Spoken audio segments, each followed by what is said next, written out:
Welcome to the Real Estate Syndication Show. Whether you are a seasoned investor or building a new real estate business, this is the show for you. Whitney Sewell talks to top experts in the business. Our goal is to help you master real estate syndication. And now your host, Whitney Sewell. Bedford's Cost Segregation specializes in generating significant tax savings via their engineering-based studies for commercial real estate clients nationwide. Founded in 2002, Bedford is one of the largest independently owned cost segregation providers in the country, with over 14,000 studies completed to date in multiple offices throughout. The most important decision ownership can make when incorporating cost segregation within their real estate portfolio is selecting the right provider. With only 43 certified cost segregation professionals nationwide, Bedford is proud to employ 8 of them and takes the quality of their people as seriously as their studies. Every certified cost segregation professional has passed a rigorous test combining knowledge of technical engineering issues, legal tax issues, ethics standards, and requires a strict level of prior work experience to be eligible. Bottom line, not all cost segregation providers are created equal. So be sure to take the decision seriously from the beginning to protect yourself for years to come. Please contact Bedford's Business Development Director, Frank Judici, to learn more. This is your daily real estate syndication show. I'm your host, Whitney Sewell. Today our guest is Tony Castronovo. Thanks for being on the show, Tony. Thank you, Whitney. Glad to be here.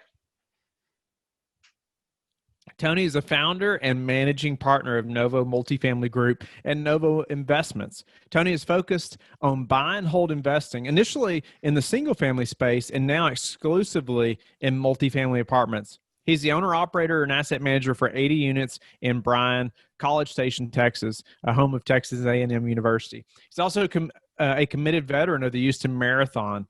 And so, Tony, thank you again for your time. I appreciate you being on the show today and being willing to share your story and helping the listeners and myself. Give us a little more about your background in real estate and let's talk a little about the single family, and moving into to exclusively in the multifamily, like your bio mentioned. And let's jump into your superpower. Absolutely. Yeah.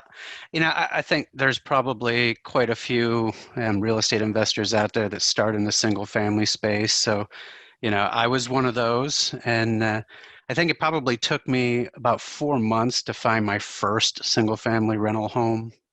And it was one of those things, you watch all the shows on HGTV and you get all excited. And, I purchased this house and took the whole family out there. It was demo day, and everybody was excited with their sledgehammers. And that lasted probably about 3 hits with the sledgehammer before everybody was kaput, but we were pretty hands-on, and that's kind of a theme for me. But we did that full renovation as a family, and a lot of my weekends and nights.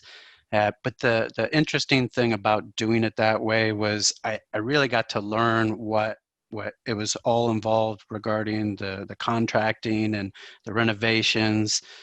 And then as I just kind of took that and kept it going and had to fill that unit with a tenant, and then had to be a landlord. And what does that mean?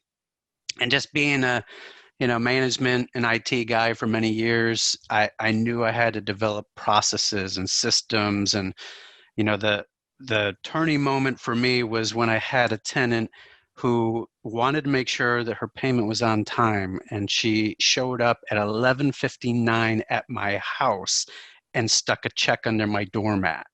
And I said, that's it. We have to go online. We have to have systems, so it kind of snowballed from there. And, 1 led to 2, 2 led to 8. And eventually I moved into multifamily. Wow. Yeah. You had a tenant show up at midnight at your house and you probably thought they didn't know where you lived. Well, unfortunately, there is that, little clause about where to drop off your rent check, in the lease. So unfortunately, that was my home address, and I've learned since then. I think most of us have some kind of story like that that made us learn, caused us to learn some better processes, right? So why the in multifamily as opposed to single family? We had a great business in single family.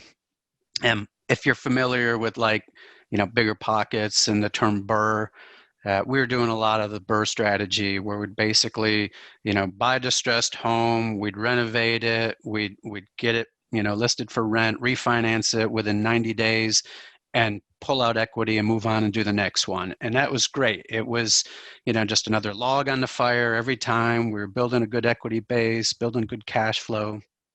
But for me, I was looking to make a big step change. I just couldn't see going, one property, even if it was every 3 or 4 months, it just wasn't fast enough for me. The amount of effort that you have to go through just to turn one property and then, start over, I just didn't want to do that again. So, I was kind of expecting the inflection point when I got to 10 because of the financing and having to maybe move that into a portfolio loan. So I just accelerated the whole thing and said, you know what, I'm going to sell this as a package so that I can take advantage of a 1031 exchange and one transaction, and then roll that all into my first multifamily. And so, I was out there looking for a multifamily that I could get into by myself because I didn't know anything about syndication at the time. And I was just looking to stretch as far as I could go. And at that point, a 20-unit multifamily was about as far as I could stretch. So we did just that. We 1031'd into that. And I guess about 2 years ago, we got into the first multifamily that was in Bryan, Texas, very close to College Station, Texas A&M. And we basically did, like I said, a hands-on approach. I didn't do all the renovations myself. I mean, what I realized by taking on that property was, being from the Houston area, it's a little too far for me to, physically be there all the time. So I needed a team. I needed to have third-party property management. So even though I was doing it, I couldn't scale that way. And so it was sort of a rip the Band-Aid off and hire third-party property management. I had a Rolodex of contractors here in the Houston area from the single-family days, but I had to reestablish that and really get into finding people I trusted out in this new submarket. So we got started, and just, that property was a very clean property in the way that it was structured, because every tenant was on a month-to-month lease. And so I had an opportunity to just control the rehab, and it was this methodical plan of every couple of months, well, every month we were going to do 2 units, and we were going to move the tenants out, rehab it, bring new tenants in, rinse and repeat until we get all the way through. And it started to be okay, but we realized pretty quickly that critical mass is important. Nobody wants to move in and be that first 1 or 2 tenants into a great unit, but it's a dud of a property. So we had to accelerate the whole thing. And I'll fast forward here to the story, but we basically got through renovations in about 7 months and stabilized that property 20 shortly units in 7 thereafter. months?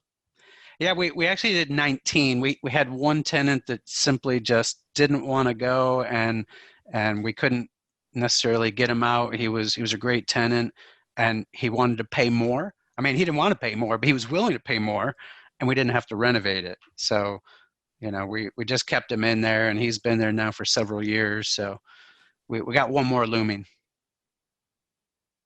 Nice. So I know, just from previous conversation, you have, you'd like to have a hands-on approach, and I'd like for you to elaborate on that a little bit. And you had mentioned earlier too, just like how people say working on your business versus working in your business, and I'd love to know how that applies to your thought process of this hands-on approach. Yeah, so you kind of hinted on the saying there, right? A lot of people will say you have to work on your business, not in your business. for me, it's always worked that if I'm in my business, it's like working under the hood of your car. You get to know everything about it. You know how to optimize it, what makes it tick. And so to me, it's kind of like if you've ever seen the show Undercover Boss, if you're sitting in the ivory tower, you may not really understand what's going on the ground in your business. And I don't necessarily mean to be an undercover boss, although I think a lot of my tenants think I'm the maintenance guy. But beyond that, I mean, I love being there in it, seeing what's going on, seeing the difficulties that our contractors are having, let's say with the renovations or maybe with our property management and what they're dealing with on the ground, because these are things that, I'm a process guy. I can fix things if I know what the problems are, and I can't really know what the problems are unless I see them firsthand. How does that work, say, with employees, or do you have employees, that are helping you, working for you, and how do you see that scaling? So we're not at a point where we have employees at this point. Everything that I've done, I'll say, are partners, not even vendors, because I do treat everybody that way. We're all in this together. I think that's one of the nice things about multifamily is I know I've heard this a million times. It's a team sport, right? Um, I try to be transparent with everybody, and so even like the general contractor that I work with, he actually wanted to be one of my investors. My attorney, encouraged me not to do that through just conflict of interest, but the reason why I'm bringing that up is that, there was this mutual trust there that he understood my business model and what I was after, and I understood what he needs to be successful as well.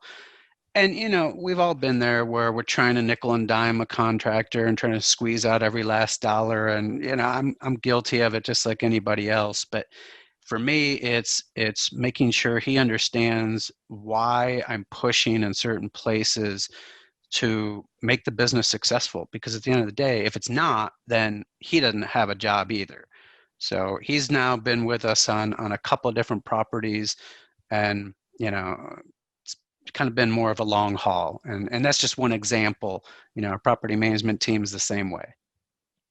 How do you see that, the hands-on approach? How do you see that scaling? You buy another, larger multifamily property, things like that. It's going to be hard for Tony to be that maintenance man, right? But so how do you see that working long term? Yeah, I think it's that stabilization factor. So my other property, the 20 unit that I mentioned, and the one actually that I'm referring to now is I have a 60 unit as well, and that one we picked up at the end of last year, and that one is still going through a stabilization. So we're heavy into the renovations and really trying to improve the tenant base and so forth. And so I'm very hands-on. And the funny thing is, I sometimes feel a little guilty because I'm 2 miles away from my 20 unit property. And many times when I'm in town, I don't even go there. And it feels like, I'm deserting a child, but it doesn't require my attention. It's stable now. It's running, it's optimized. I mean, there's always something I can do to make it better, but I have a team in place and I really don't need to worry about it very much.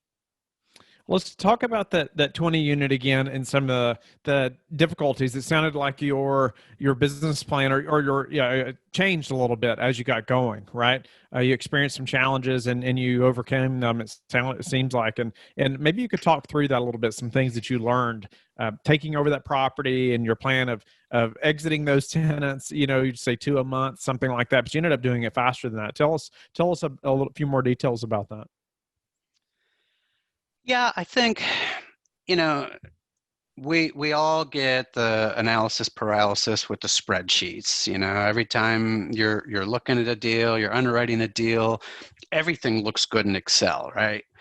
And then when you get boots on the ground, things change. And so for us, we had this methodical plan laid out. The bank loved it because we were going to maintain a 90% occupancy throughout the renovations, and it was a nice methodical. Let's move out 2 tenants, 1 month per phase for the renovation, 2 units, and we can keep our cash flow going and so forth and get through this thing. And then what we realized is, well, even if people are month to month, some of them are just going to leave, and they're not all going to stay through your renovations, especially if it looks like a construction zone. And so we got a little surprised by that, and so we had some vacancies pop up. And then when we finally got through some renovations and we were trying to move in tenants, we still didn't have a great community. It's more than just creating a nice interior renovation, right? You've got to work on the overall community, the rules of your community, the overall property management, making sure that work orders are being addressed in a timely manner, all the operational stuff. And so we really had to get our act together on that. And once we did, phase 2 was 5 units. And so by the end of phase 2, we had 7 units done, which was almost, halfway through. We had some critical mass at that point, and we put a number of rules in place to really just start to create some order, because the previous owner, bless his heart, he was 82 years old and he just let it all go. And that's why everything was month to month, because he never renewed anybody's lease. He just hoped they kept paying. So what was the bank's response, when you started having more vacancy? That you said they loved that you were going to maintain 90% occupancy, but that didn't happen. What happened with them?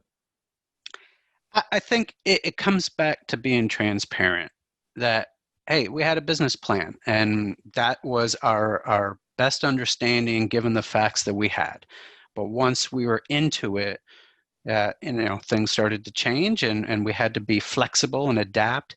And I invited my lender to come out to the property with me, and I gave him a tour. We showed him what we were doing, and we sat down and had a cup of coffee afterwards, and we just kind of talked through the revised business plan and how we were going about it.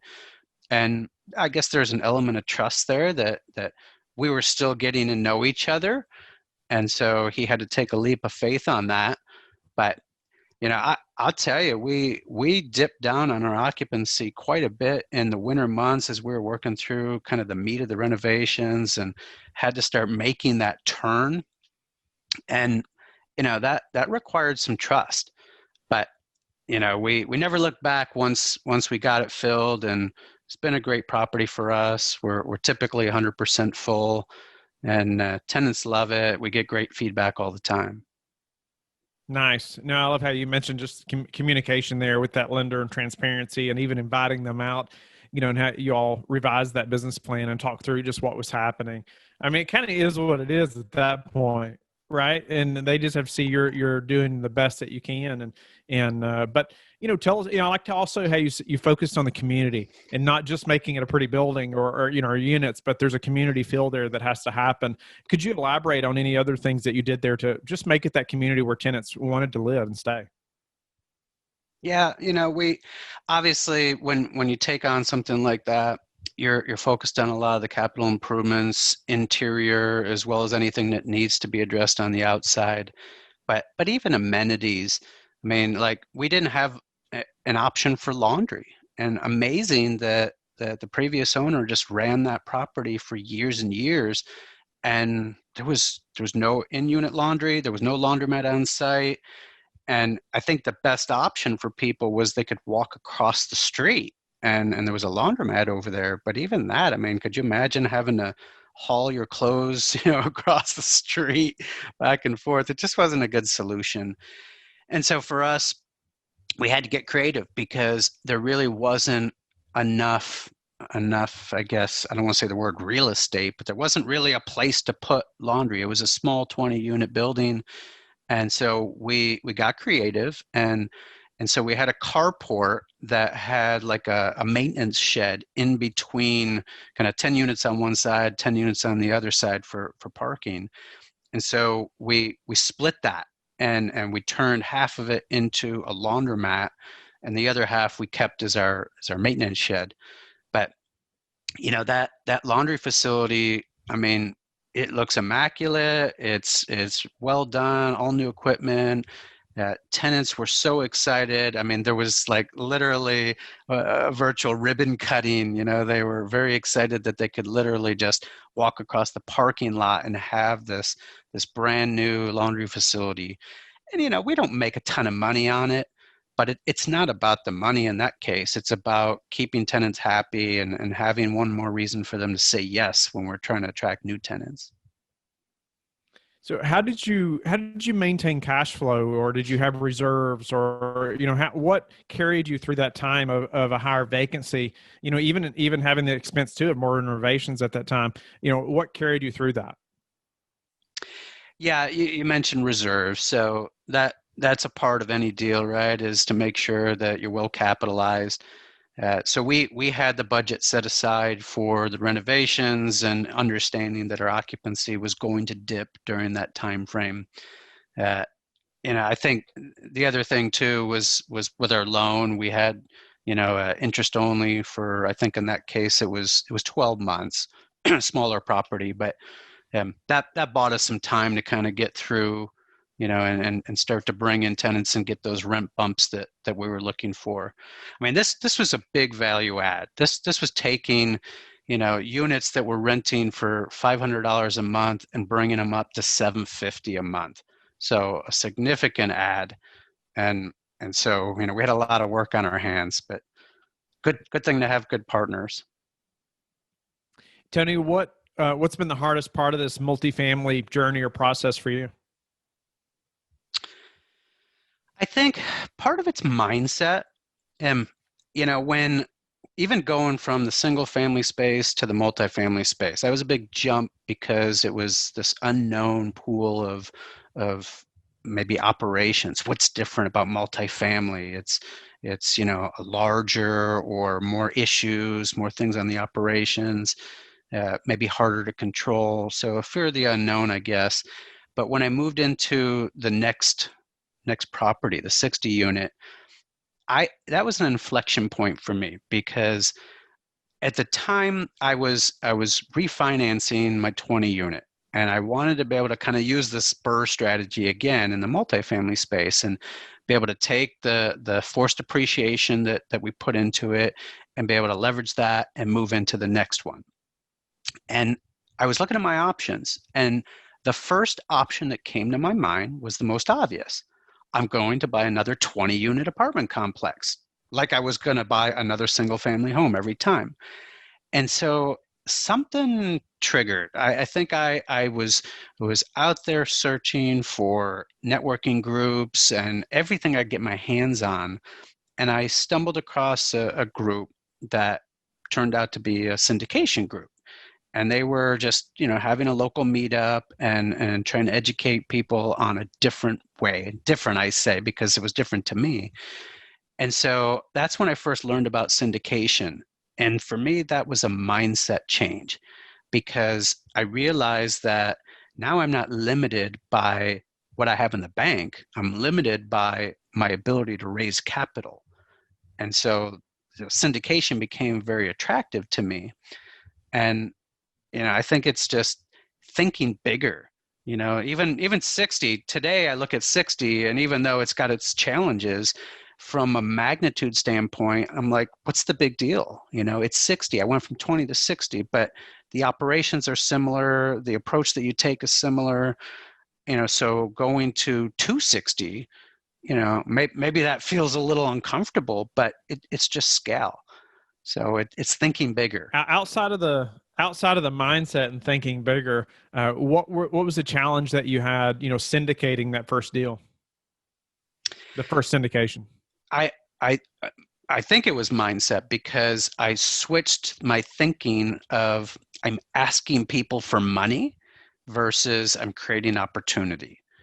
And so, I kind of rehearsed that a little bit. I followed some of the advice that I had gotten of, before you go out there trying to bring a deal and get people interested in your deal, start kind of priming the pump a little bit. Take a a deal you're underwriting, one that you're not going to do, and start socializing it.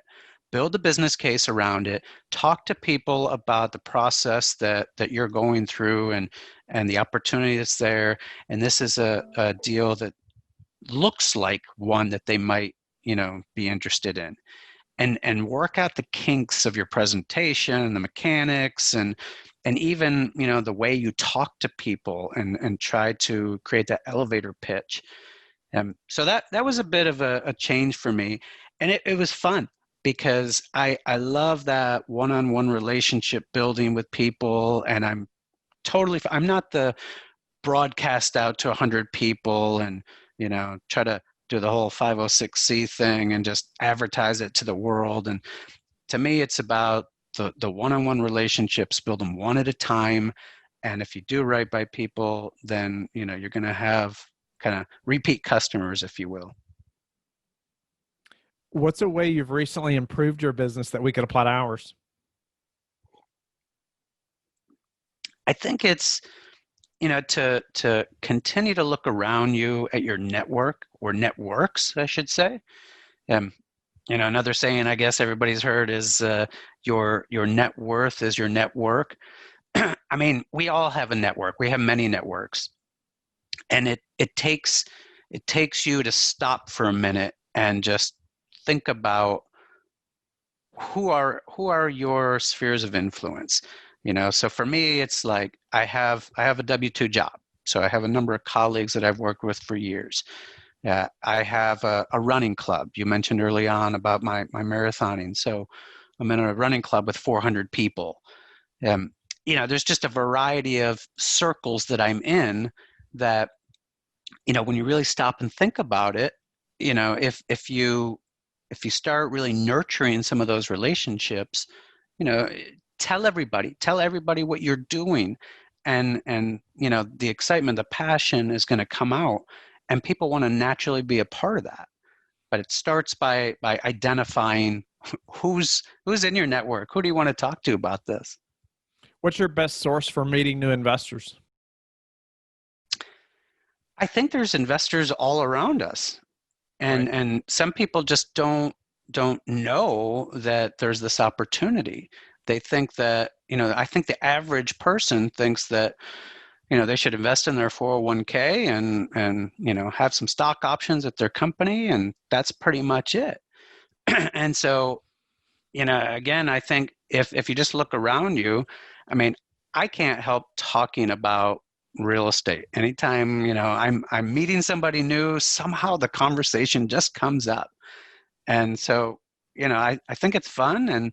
And again, if you just prime the pump a little bit, it may not happen in that first conversation, but, over time, people get to know you and success, attracts. What's the number one thing that's contributed to your success? I think it goes back to that topic we talked earlier about being transparent.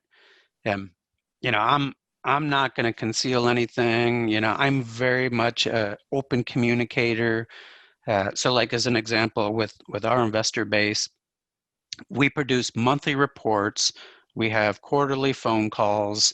I'm always available for one-on-one conversations. I've had individual investors just kind of reach out and say, Tony, listen, can we come out to the property and walk around? I want to bring my family, show them what we're doing. Absolutely. I mean, I encourage all that. Tony, how do you like to give back? So I'm a coach. I'm a mentor. Back in the single family days, what I used to do is I would invite new investors to join me, and we would go on what I call maintenance runs, where I'd basically meet up with them. My wife loved this because I was meeting strangers in the Ace Hardware parking lot. But I would meet up with them and take them for a half a day or a day, and we would go visit my properties. And a lot of times I would just kind of use the excuse of, hey, it's quarterly maintenance time with my tenants, just to get in there and check it out. We weren't really doing a whole lot. Maybe we'd touch up some paint or turn a wrench, but not too much. But during the drive, between each property. They got to ask me any real estate question that was on their mind. And not only did they learn something, but, I had somebody to talk to about real estate other than my wife, who's kind of, worn out from it at this point. But I learned some things from them too. I started, asking myself some of these questions just to kind of reinforce things for me. So I still do that today, even in the multifamily. Tony, appreciate you giving back in that way. I mean, I don't think I've heard anybody mention something like that before, where, inviting somebody to come along. I think it's a great idea. It's a great way to get to know some people too, and give back and help them to better understand this industry. So just grateful for you explaining how you got to that 20 unit, but then also just the mindset shift to syndicating that first deal and the 60 unit deal. Congratulations on that, by the way, and just making that happen just through your hands-on approach as well. And then how you built given a community, you weren't just focused on prettying it up, but how the business plan changed and how you had to overcome that, and just the transparency, importance of transparency, how you highlighted that, and just getting through the mindset. And you've brought out so many different things that we need to do better at, and that you've done. And so grateful for that. Tell the listeners how they can get in touch with you and learn more about you. Yeah, absolutely. And thank you. Simply reach out to me at Tony@Novo Multifamily Group, all one word, .com. Or you can reach me through our website, novomultifamilygroup.com. I'm also on LinkedIn as well. Thank you for listening to the Real Estate Syndication Show, brought to you by LifeBridge Capital. LifeBridge Capital works with investors nationwide to invest in real estate, while also donating 50% of its profits to assist parents who are committing to adoption. LifeBridge Capital, making a difference, one investor and one child at a time. Connect online at www.lifebridgecapital.com for free material and videos to further your success.